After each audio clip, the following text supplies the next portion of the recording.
Depuis cette semaine, le masque funéraire du pharaon Toutankhamon est de retour au musée égyptien du Caire. Ce masque a été restauré après que la barbe postiche ait été brisée par les personnes chargées de nettoyer l'objet. La pièce avait alors été recollée à la hâte. Depuis des dizaines d'années, le masque d'or de Toutankhamon est une des antiquités les plus prestigieuses du musée égyptien du Caire. Une notoriété qui explique pourquoi les dégâts occasionnés à la statue ainsi que sa restauration ont captivé la presse. Le masque de Toutankhamon a été découvert en 1902 par Howard Carter. Il a attiré les regards et suscité l'intérêt du monde entier. En 1946, alors que le masque était exposé, la barbe postiche est tombée. La restauration qui a suivi a été réalisée avec des moyens rudimentaires.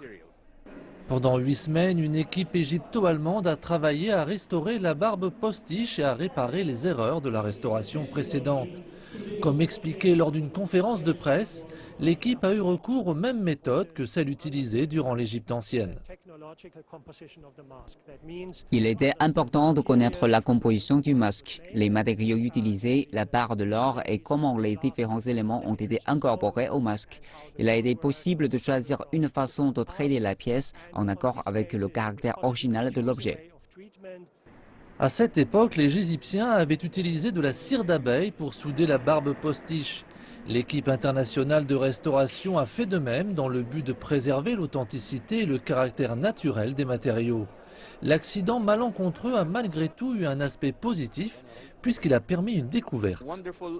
Nous avons trouvé un tube interne en or prévu pour s'adapter à la barbe de Toutankhamon et la rendre solitaire du masque. C'est un élément qui était jusqu'à présent inconnu. La restauration a permis à de nombreux pays de rechercher des accords de partenariat avec le musée égyptien du Caire. La Chine n'est d'ailleurs pas en reste. J'ai eu aujourd'hui la visite du directeur du musée de Shanghai. Il aimerait que nos deux musées soient partenaires. Nous étudions cette proposition et j'estime que cela pourrait permettre une bonne coopération à l'avenir.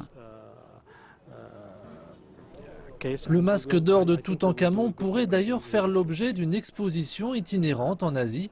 Une telle action permettrait à de nombreuses personnes de connaître cet épisode fascinant de l'histoire égyptienne. Avec la fin des travaux de restauration du masque de Toutankhamon, l'objet peut maintenant être présenté au public venu du monde entier au musée égyptien du Caire, place Tahrir.